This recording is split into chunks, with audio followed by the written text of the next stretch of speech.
jap dhurata e më pak marr. Pse? Nuk e di, nashta veç të mi s'ka shprehi shumë për dhurata. Na festojmë të përshin me shoshni, edhe qaq më shumë të këshymi që bëdel, spontan. A e ki shprehim me dhanë edhe me marrë dhurat për këtë fest, edhe çka si pas të simbolika dhurata? Dhurata është shoshnia më kolmia. I qëndrojmë në Gjermani, kemi jarë për këtë fest, ta gëzojmë këtë, gjirim familjar. Kështu dhuratën e kemi për tradita kështu që të gjithë dikush ka dhuratat më atje, po sidomos fëmijëve i dhojmë dhurata, edhe gruas diçka, më shumë nuk e festojna.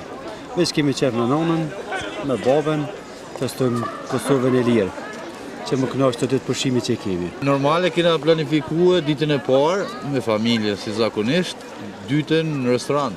A e keni shprehim me dhanë ose me marrë dhurata dhe çka simbolika sipas teje e keni dhurata? Pa e dhurata për vitëri, paka shumë po dijen çfarë qështu nej sen.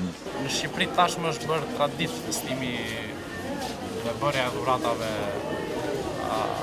gjithashtu dekorimi ambienteve i shtëpive është bërë traditë. Këtu shikoj që janë fillestat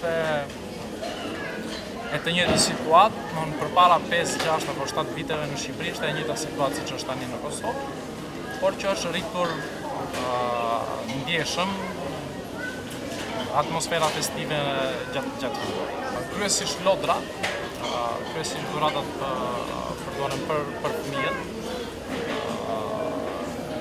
Këto janë produkte të cilat më së shumti merren, dhurohen, paketohen të bëhen gati për dhurata për fëmijët. Vitin e ri e pres sikur se vitet kalume, si vjet në shesh, me organizim të komunës prap te tregu i fund vitit aty.